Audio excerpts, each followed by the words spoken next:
I just thought what I'd do is lay out a very simple chronology of how I knew Ben and Ben's life, and hopefully by doing that, that will give you a bit of an idea about what I think is the most important thing. Someone has now tragically ended their life, and you've got a family in a lot of pain, and you've got a family who don't want the book written, but that doesn't mean, I think, that you can't then examine a whole lot of important questions. And I'm sure you know there's a chance for questions afterwards. I first met Ben when I was a leader in a Zionist youth movement. So I was in year 11, Sunday afternoons, very lazy, very boring, very uninformed, informal education. The main aim was just giving kids a bit of an idea about Israel, Judaism, something, anything. And a lot of the people had dropped off just because why not get rid of my kids for 2 hours on a Sunday afternoon? Still goes on. They've been going for a very long time. But Ben was one of the more committed people. I did have afternoons when only 2 or 3 people would turn up, and that would happen week after week after week, which is a bit dispiriting because you're a part of this incredibly innovating, energising, empowering, exciting, euphoric thing that a youth movement is. And I do think they're wonderful things, even though I would question some of the education I received when I was part of that youth movement. And, you know, they still exist, and if my kids chose to go to one, I'd be happy with it. But that's the atmosphere in which I met Ben. He was in my youth movement, first of all. And then in high school, he's part of a different youth movement. But by the time he's in high school and I'm at university, I am, up to this in my guts. This is the peak part of my involvement in the Jewish community. I'm at every temple function. I'm running Netzer in Melbourne. I'm helping run Netzer in Australia. And Ben is part of that very, very little community. A lot of us used to meet actually at Leo's Spaghetti Bar in Fitzroy Street in St Kilda. And there's actually not many people. It'd probably only be, there's a core group of high school kids and university students, I don't know, maybe 50 or 60 people. So it's actually not that many people. So he's very much a part of that core group, but I'm not especially close to him. I'm much closer to the kids of his age who are in my youth movement. As our paths separate, Ben goes off to do his year program in Israel. It's something that I did as well. Bit of Hebrew, Jewish history, etc., etc. No one actually took me to the Palestinian territories in the year that I was there, of course. They tried. I think they were too nervous. All our parents would have panicked, that sort of thing. But Ben comes back from that. He's very energised by his Israel experience. And he only spends 2 years in Australia before he decides, right, that's it. He's going to go and he's going to make Aliyah. He's going to join the army, which is one and the same thing. If you go to Israel, especially as a young man to live, you're going to spend time in the army. Someone actually came up to me at a function last night and said that she knew Ben's parents at the time, and they, of course, went, what? You can... So they might have been very pro-Israel, but, of course, when your son actually comes up to you and says, hey, Dad, it's great, I'm going to go and join the army, you're not obviously too positively responsive to that. But look, I think they're actually pretty proud of him, and he was certainly brought up in a pretty Zionist atmosphere. He does 2 years in the army, and he doesn't quite get into the army unit that he wants to. We all know what it's like to not quite achieve the things that we want to achieve. And he's actually part of a unit that's since disbanded because they helped occupy a small bit at the bottom of Lebanon. And from what I understand, he's very upset and very traumatised by a big helicopter crash. It's the worst military aviation disaster in Israel's history, and they're all Ben's friends. They're all from his unit. 79 people, I think. Though when he finishes, for whatever reason, it might be the chopper crash, it might be other things, he does come back to Monash University. He finishes his law degree at Monash. Then he decides to cut the cord, make the big jump. He's got lots of links to Israel. He's been going back and forth a bit.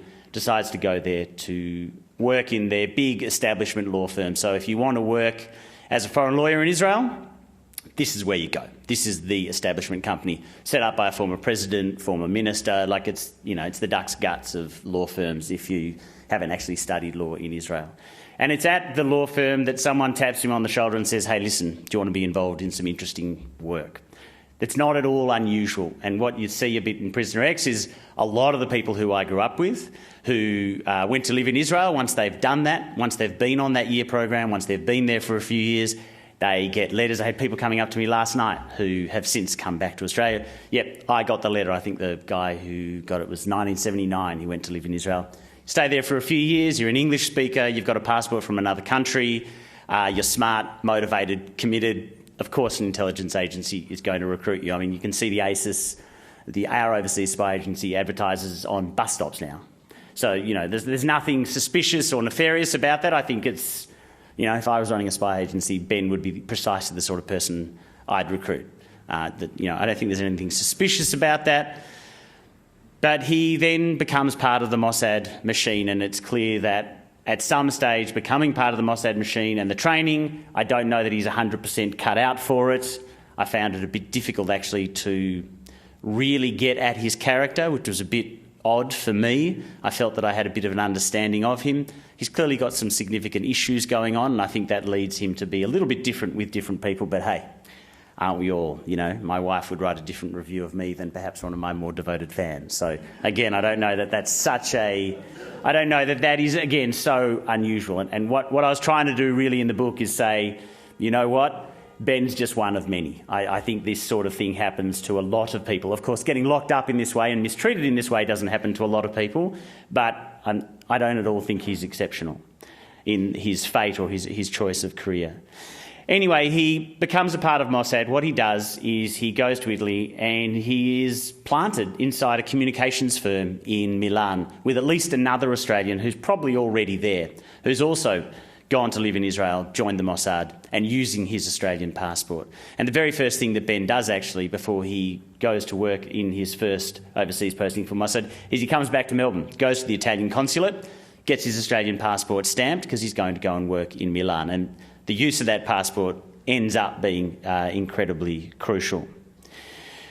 What he's doing in Milan is he's a very small cog in a very, very big machine. One of the things that came out of the WikiLeaks files is that the Mossad head, who's in charge of that organisation for the entire time Ben is there and even up until his death, Meir Dagan, knows more about Iran than anyone else outside of Iran. In WikiLeaks, he's constantly described as the go-to guy. And Israel is full court press on the offensive against Iran because of its nuclear program.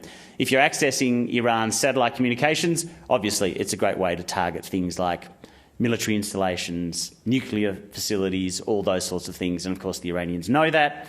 So Ben is a crucial part, but a very small part of a much broader machine. At some point, it doesn't quite work out in this firm. He goes on to work in other places. According to which account you read, and I don't know how much trust to place in these accounts, he gets a desk job in Tel Aviv at around the same time that he gets married and has his first child. The first set of stories that came out about Ben's fate say that it's at that time that he does something wrong. I'll go into the sort of varying accounts, but the first set of stories that come out in the Age newspaper and in Der Spiegel say that when he comes back to Tel Aviv, he does something quite erratic, he does something quite rash, and is the architect of his own demise. I uncovered a very, very different story. I think there's a series of incidents in his life, perhaps, that lead him to say, well, you know what, I need a year out. I'm going to come back to Melbourne in 2009. I'm going to study. He enrolls in a postgraduate business degree. And what was very strange for me is that this initial story that's in the papers at the beginning of last year, that he's somehow, once he's got the desk job in Tel Aviv, he's somehow gone to convert a double agent, identify someone from the militant organisation in Lebanon, Hezbollah, and turn them into an agent for Mossad. And essentially the accusation is that he stuffs up. Now that's a good story for Mossad in a way, because it's very much, it's Ben's fault that he's done something wrong. He tries to turn the double agent, he fails, and in the end leads to the arrest of two of Israel's double agents. So he's trying to recruit a double agent, ends up dobbing into double agents in Lebanon. What I was told happened was actually there's two things going on in 2009 when he's studying here in Melbourne.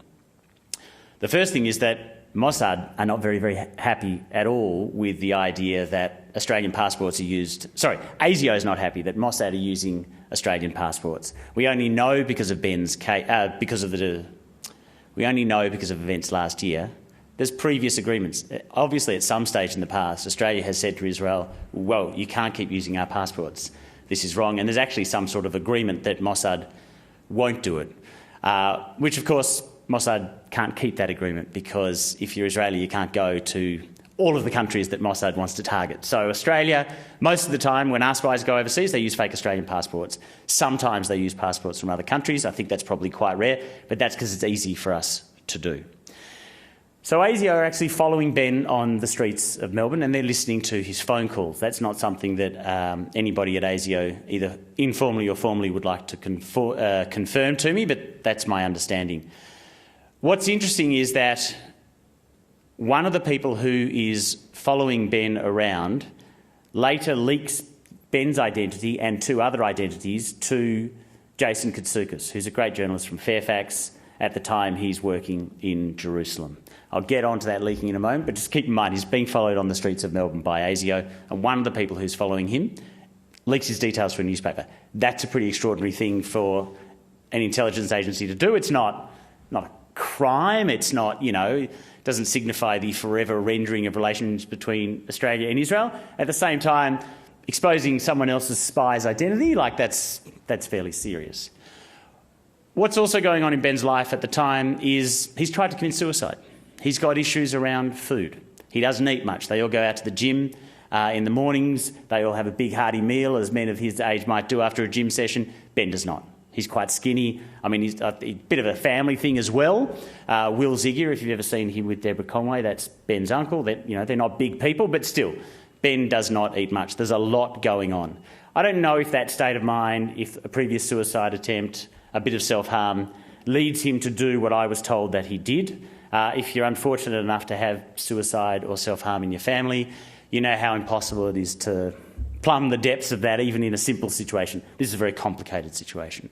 But what I was told that he did was he essentially spoke about his work in Italy. He was saying that he was working for Mossad, and he was giving away some details about that work. The problem was that the person he's giving those details to is connected to Tehran. Now, again, there's lots of soft source recruiting and reporting going on in places like our universities. It's not at all exceptional, I don't think, for foreign intelligence agencies to be here. They're not recruiting spies.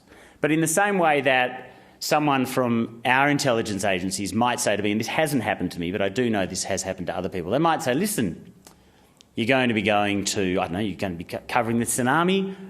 Tell us what you see. Don't want you to tell us anything you don't put in your reports, but, maybe when you come back we can have a coffee, have a beer. That's going on quite a lot, I think, in Australia. They're not everywhere, but it's not unusual perhaps for there to be people connected to intelligence agencies floating around. That's how intelligence agencies get their information, and that's why people like Carl Bitar and Bob Carr go and have a chat at the US Embassy. This is what governments do, and we only know about that, again, from WikiLeaks. But he says these things to someone, an Iranian businessman. The Iranian businessman relays that information back to Tehran, and once Tehran starts going, Mossad agent, Australian, Milan, sounds curious, let's try and find out about it, Israel finds out about it as well. In the era of Edward Snowden, it perhaps doesn't surprise you that Israel's got pretty good coverage of what's going on in Tehran. So if anything's running around electronically, they can pick it up. So at this stage, Ben's the subject of two intelligence agencies. So you've got the Iranians, and three really. You've got Mossad as well, and you've got ASIO. So this is all happening at the end of 2009. I'm not sure how much of that he was aware of. Someone has actually since told me that he told someone in 2009 that he thought he was being followed, and I think that person sort of dismissed that as, you're just being a bit paranoid or something. Whether or not he actually saw someone, I don't know. Two things happened at the end of January that collide, and when those two things collide, that's what really raises the important questions, and they're the reasons I wrote the book, and it makes it much more important than what he did, what happens to him subsequently. Ben's arrested within days of the news coming out about the assassination in Dubai. You might have seen the footage of the Mossad agents at the airport, in the elevator, dressed in their tennis caps. They assassinate a senior Palestinian Hamas arms dealer. It's a very complicated operation. Lots of people are involved. Dubai's really pissed off. It's actually the third high-profile murder within about 18 months. They've got heaps of CCTV. It's a modern place, right? It's not much of a democracy. They love their CCTV. They decide, right, we're going to get Mossad on this one. The other two deaths aren't Mossad. There's a Russian mafia one, and a Lebanese pop singer gets killed, but they're not too thrilled with the idea of intelligence agencies running around. And they publicly excoriate Mossad, and they produce all of this information. They produce every passport of every person they believe was involved as a Mossad agent in this assassination. It's incredibly professional, it's incredibly sophisticated. People tell me it's one of the more interesting parts of the book. Don't read my book to trust me. There's a great article by a bloke called Renan Bergman in Esquire, great security journalist. He too, it's a pretty remarkable assassination, leaving aside the merits of all of those sorts of things. The most significant thing about that assassination, 3 Australian passports initially, that it becomes 4, but 3 Australian identities are used. Every other passport, people from Germany, Ireland, wherever, those identities are made-up identities. So they use a passport that looks real, but they're not real names, they're not real identities. There are 3 and then 4 Australian identities that are used. All 4 are Jewish, all 4 come from Melbourne, all 4 end up living in Israel. They're all exactly the same as Ben. Now, I don't really know why that is, but it's important for what comes later. Ben's arrested, and a lot of his friends suspect that he might be involved in the Dubai assassination. The things are within days of each other. All of a sudden, nobody can contact Ben. So they're like, whoa, what's going on? Ben spends a few weeks in an interrogation cell with Israel's domestic security agency, the Shin Bet, and then he's locked up in some pretty hideous conditions, the sort of conditions I wouldn't like being locked up in. We know what happens to people if you lock them up and they don't know how long they're going to be there. Australians are very familiar with that. Again, not going into the rights and wrongs of it, but you stick someone in high security without human contact. He can phone people a lot, but he's not really having very much human communication at all. He can't even see his guards through his door. He speaks to them through an electronic intercom. He has a little yard that he can go out into, but again, he can't see people. His social workers see him a few times a week. He has access to psychiatrists, lawyers and family, but still, it's a pretty drastic regime. There are 2 really important features about that. Number 1, whoa, Israel's got secret prisoners. There's a whole lot of people that are locked up in Israel that nobody knows about. This gets out a little bit. There's a story produced in the middle of 2010, gets ripped off by the military censor in Israel. They can do that there. They can't do that here for, I guess, understandable reasons. And they actually start going to court. A few of the Israeli journalists start going to court to try and get access to that information. It isn't produced anywhere. I think by that stage in 2010, even before Ben is dead, people know his name, but it's such a tight military secret and there are such tight rules around it, it's even an offence to approach Ben's wife at this stage. At the same time in Australia, so you've got secret prisons, is my big number 1 concern over there.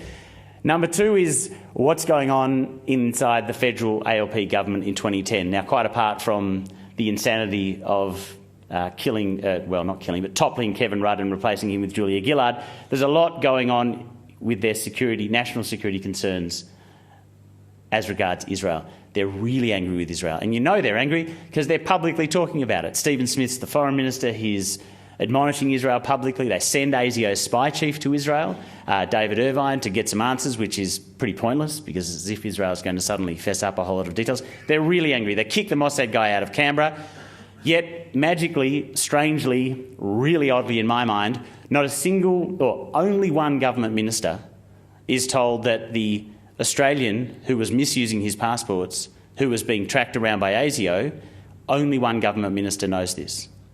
No one ever discusses at the most senior levels of Australian government concern over here about Dubai, misuse of Australian passports. We're furious, we're angry, we're kicking out Mossad. By the way, the Mossad declared officer still hasn't come back to Canberra. Ben's case just sits out there on its own. Robert McClelland's the Attorney General. I tried his phone number a few times. He didn't respond to my calls. He's the only person who's told. Who else is told about this? Our current ambassador to China, Frances Adamson, wonderful woman, she's really nice. Met her as the Deputy High Commissioner in London, fantastic diplomat. She's told. Our current ambassador to Indonesia, fairly important job. You only send the good people to that job. And Dennis Richardson, who is actually really an adornment to the public service. He's a pretty remarkable individual, former ambassador to Washington, former head of ASIO. Currently he's the top civil servant in charge of defence, which is the ultimate public service hospital pass. It's the hardest department to wrangle. People like that are told about Ben's arrest. Nothing happens. No one responds. It's not even discussed. I find it incredibly strange, this complete lack of curiosity at the apex of our national security establishment. And a lot of people ask me, what the hell's going on? Why don't they ask questions? I haven't got a clue. I've even got theories, but to be honest, I don't think one theory is any better than the other. I've tried to interview people like Bob Carr and Julie Bishop about it. Julie Bishop, when she was in opposition, was more than happy to talk about it. Of course, it's easier when you're in opposition. And she says it's really curious. It's really strange. Questions have to be asked. She didn't want to say any of that to me, unfortunately. And all Bob Carr is left with when he's lied to the ABC, effectively, because he wasn't given the right information in the initial ABC story about Ben, the one that's the first to reveal to the world that Ben has been incarcerated and has died in this jail cell. He says, no, we didn't know anything about it until he died. He's the one who launches the inquiry, so there's a lot of that inquiry report in the book, and his only response to all the questions were, hold on, Dubai, Ben Zygier, no connection, how come? He's like, don't ask me, pal, I wasn't even in Parliament at the time.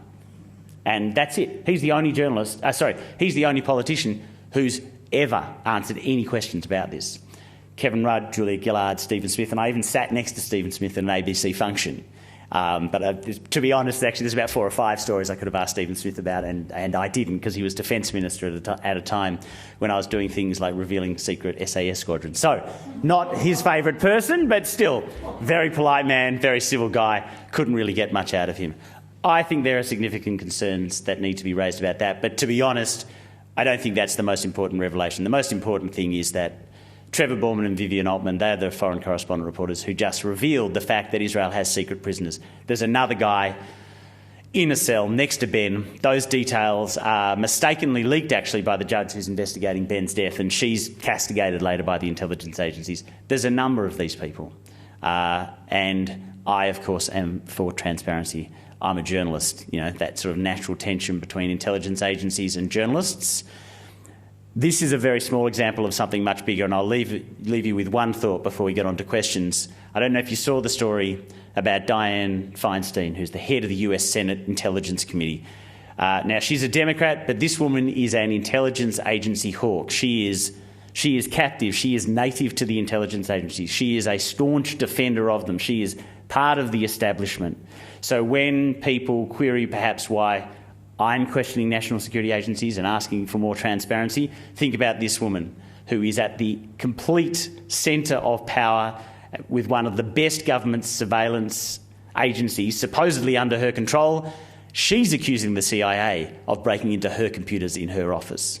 There is a lot going on because we are all living in the middle of the digital revolution. For the digital revolution to have an impact on our life, it means we buy music differently. You don't buy a CD anymore, maybe you download it. But this is having big-time impacts on the most powerful institutions that we have. Dianne Feinstein, the CIA, are a really big example of that, and my book, Prisoner X, is a much, much smaller example. But you might have questions. Thank you for listening. I hope that sort of kind of made sense. It should, because I wrote about it and speak about it a lot. So hopefully that was reasonably easy to follow.